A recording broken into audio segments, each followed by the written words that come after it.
दोन अक्षरे एकत्र जोडल्यानंतर जोडाक्षर बनते. पण बाळांनो, दोन अक्षरे म्हणजे हे पण अक्षरे असं जोडू शकतो का आपण? आणि दुसरं पण असं आ घेतलो. हे एकमेकाला जोडलेले पाहिलात का रे? त्याला असं जोडलेले पाहिलात? नाही. त्याचप्रमाणे हा ऊ आहे आणि ह्या ऊला ऐची मात्रा असा हा अर्धा ऊ आणि त्याला ऐ असं जोडलेलं पाहिले का कधी? नाही. म्हणजे आ ई ई रू रू ए ऐ आ ओ औ ह्याला आपण काय म्हणतो?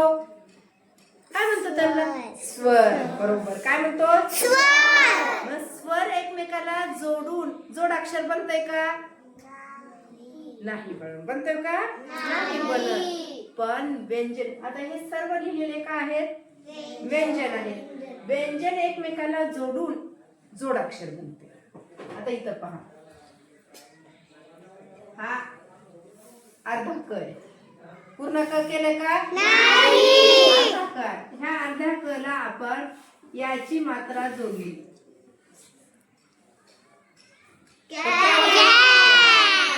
काय म्हणायचं? जोडाक्षर. काय म्हणतो? जोडाक्षर म्हणायचे. पण या अर्धा क, अर्धा घ, अर्धा न लिहायचं ते आज आपल्याला पाहिजे. आता इकडे लक्ष द्या बघा. आता अर्धे अक्षर कसं लिहायचे ते पहा. आता हे रेषेला बघा, इकडे बाळांनो, हे पूर्ण अक्षरांचं निरीक्षण करा. आहे ना? हा अक्षरांना अशी उभ्या रेषा दिलेली आहेत ना, त्यांना दंड म्हणतात. सगळ्यांना सारखेच आहेत का रे? असेच दंड आहेत का सगळ्या अक्षरांना? नाही. काही अक्षरांना बघा मध्य भागी आहे ना?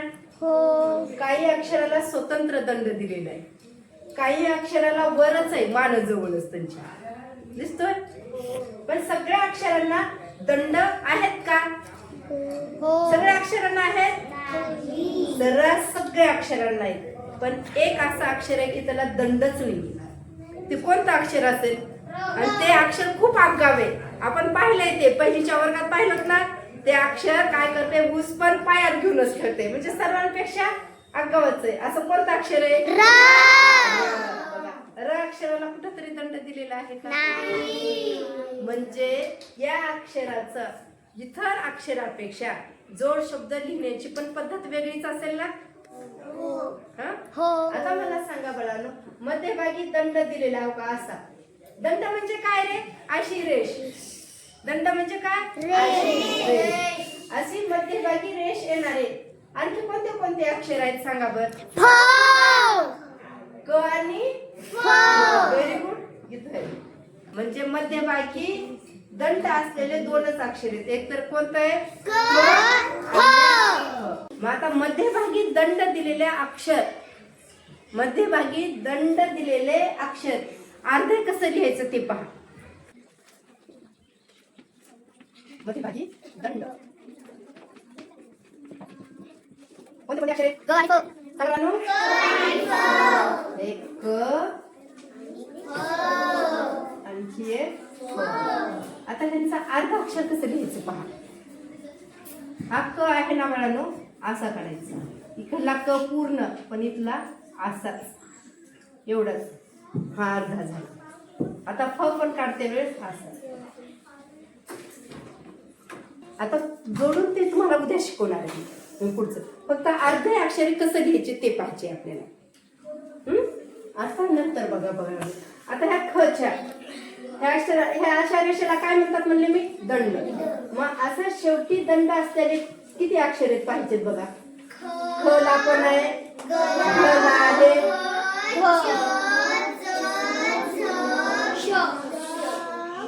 बघा इथं आहे का? नाही. त आहे, आहे का? नाही. मग आता तुम्ही सांगा, मी लिहिते. थांबा म्हणा. शेवटी दंड, शेवटी दंड असलेले अक्षर. आता मी शेवटी दंड असलेले अक्षरांचं अर्धे अक्षरच लिहिते बाळांनो. कसं लिहायचं ते? आता कोणतं येतंय? ख येते. मग ख ला असं लिहिते. हो का, अर्ध किती वेळेस असंच लिहायचं. इकडला दंड द्यायचा का नाही. आता नंतर काय येईल का असंच लिहायचं. अर्धा दंड द्यायचा का नाही. ह्याला जोडायचं असते. हे अर्धा घ झाला. आता रेषा द्यायचं का, शिरोरेषा मग कशाला म्हणतात माहितीये, हे आपण अक्षरावर जी रेषा ओढतो ना बाळांनो त्याला शिरोरेषा म्हणतात. आता शिरोरेषा खरं तर मी इथं दिलेली आहे, पण इथं खरं तर आपल्याला दुसरं अक्षर जोडल्यानंतर दिलं है ना. आपण ह्या अक्षराला काही जोडलं का नाही जोडलेले. मग नंतर काय म्हणायचं, घ आलं. नंतर कोणतं येत आहे, च पण बघा हे असंच करायचं, अर्धाच. काय म्हणायचं, अर्धा. हे काय आहे, नंतर झाला. इथं जोडायचं का असं नाही. हे अशी आडवी रेषा असते ना ती काढायची, त्याला अक्षर जोडायचं असते. हे काय झालं, नंतर काय आहे, नंतर काय त कसं काढायचं बाळांनो, अर्धा पाह्या असं ह्याला अक्षर जोडायचं. त कसं काढायचं पहा, हे पाह्या असं थ अर्ध जोडायचं. नंतर हे द येईल का रे, बघा इकडला हा दंड आहे ना तोच काढायचा नसतो, दुसरं आपल्याला अक्षर जोडायचं असेल तर. हे अर्ध ध झालं. हे पहा इथं पाहा, हे न झालं. हे काय आहे, न. आता प येईल. प कसं काढायचं, हे पहा असं जोडायचं असेल तर. हे उभी द्यायची काही दंड नाही. प येईल का रे ह्याच्यात, नाही. आता नंतर काय येईल, ब ब हे काही असं. हे दंड द्यायचा का नंतर काय येईल, भ हे काही असं काढायचं ना, ह्याला जोडायचं दुसरं अक्षर. कोणतं जोडायचं ते, म असंच. नंतर काय येईल, ये असंच. र येईल का नाही. रला तर दंडासाठी कोणताच ते नंतर विचार करायचे आपल्याला. रचा हे नंतरचं कोणतं अक्षर, ल पण हो काही असं. अशी रेष द्यायची का नाही. व पण हो का असं काढायचं आणि ह्याला दुसरं अक्षर जोडायचं. हे अर्ध व आहे. नंतर काय काढायचं रे, श हो का, हे श असं एवढंच. असं द्यायचं का नाही. नंतर स पण असं, हे दांडी नाही ओढायची. नंतर काय येईल, श. ह्याला दांडी द्यायची का अशी, आणि नंतर काय येईल, ह्याला जोडायचं. समजलं. हे सगळे कोणते अक्षर आहेत बाळांनो, अर्धी. जसे अक्षर आहेत अर्धे अक्षर आहेत शेवटी दंड असलेली. आणि आता स्वतंत्र दंड असलेले अक्षरे कोणते पहा बरं. तुम्ही निरीक्षण करा, पहा, सांगा मला.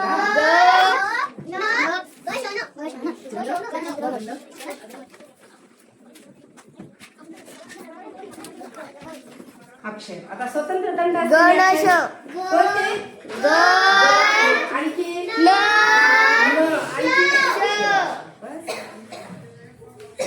आता कसं लिहायचं बघा ते अक्षर बघा. त्यांचं आहे ना, आता हा ग आहे, ग चा जो दंड दिलेला आहे तोच लिहायचा मी. हा अर्धा ग झाला बघा. असं ग चा आवाज काढता येईल का, नाही काढता येईल. हा ग कसा झाला, अर्धा ग झाला. आणि ह्याला जेव्हा आपण दुसरं व्यंजन जोडतो तेव्हा काय झालं, ते जोड अक्षर. आणखी कोणतं आहे स्वतंत्र दंड, न ला पण असंच काढायचं. नंतर कोणतं आहे, समजलं. आता पाहलो काही अक्षरे असे आहेत की त्या अक्षरामध्ये बदलच होत नाही आणि त्यांना छोटासा दंड असतो बघा असा. जशाला तसे येणारे अक्षर, बदल न होणारे, जोडते वेळेस बदल न होणारे अक्षरे आता कोणते कोणते पहा. बदल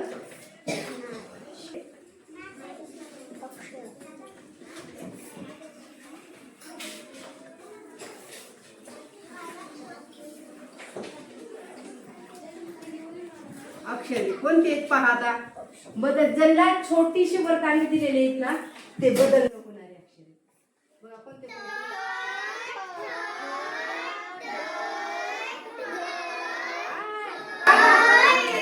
हळूहळू हळू.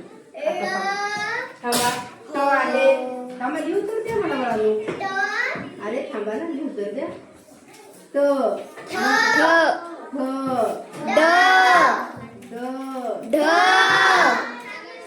ध. आणखी कोणतं ते? द द द ल वेगळ्या ह्याच्यामध्ये येते बाळा. ल आणि क्ष एकत्र येईल का वेगळा गटगटतो. आणखी कोणतं अक्षर आहे बघा? The the. बाळांनो, हे या अक्षरांना अर्ध अक्षर जोड, या अक्षरांना दुसरे व्यंजन जोडते वेळेस हे अक्षर जशाला तसं लिहायचं असते. पण आणखी एक बघा, त असं पण लिहिलं जाते. त आणि ह्याच्या खाली पण ट असं पण लिहिलं जाते. नुसत्या टचा पाय म्हणून दुसरं ट असं जोडलं जातं. आणि तसंच ह्या ठला पण असं का ठ आणि असं, किंवा ठचा पाय मोडला जातो आणि ठ असं जोडलं जातं. असं पण लिहिलं जातं. शिकवणारच आहे. आता पहा बाळांनो, इथं आणि छ आणि ळ हे अक्षर अर्धवट अक्षर कसं लिहितात माहिती आहे का? छ आणि छ आणि ळ. हो का? हे छ आहे ना, छ असा लिहिला जातो. ह्याचा जे छोटासा वरचा आहे दंड तो काढून टाकला जातो आणि ह्याला ह्या अर्ध्या छला असं अक्षर जोडलं जातं. तसंच कोणतं म्हणलं? ल. ल ला पण इथं जोड अक्षर जोडते वेळेस इथला हा दंड काढून टाकला जातो आणि हे ल आहे, हे अर्ध ल आहे आणि ह्याला दुसरं व्यंजन जोडलं जाते आणि ह्याला जोडला हे अर्ध ल आहे, अर्ध छ आहे. ह्यांचा फक्त इथला जो दंड असतो छोटासा हा दंड काढून टाकला जातो आणि त्यांना दुसरं व्यंजन जोडलं जाते आणि तेव्हा काय मिळतं? जोडाक्षर होतं. समजलं? अर्ध अक्षर लिहिण्याच्या पद्धती. हा, केव्हाही अर्ध अक्षर लिहायचं म्हणते मी. अर्धा क लिहा रे बाळांनो म्हणलं की असं लिहायचं, अर्धा झ लिहा रे असं लिहायचं, अर्धा क लिहा रे असं लिहायचे. आणि त्यांना जो उच्चार पूर्ण व्यंजनाचा जो पूर्ण उच्चार येतो तो त्याला जोडायचं. आता तुम्ही काय करायचं बाळांनो? 2 लाईनची वही काढायची. 2 लाईनच्या वहीमध्ये हे सर्व लिहून घ्यायचं. पण लिहायचं कसं?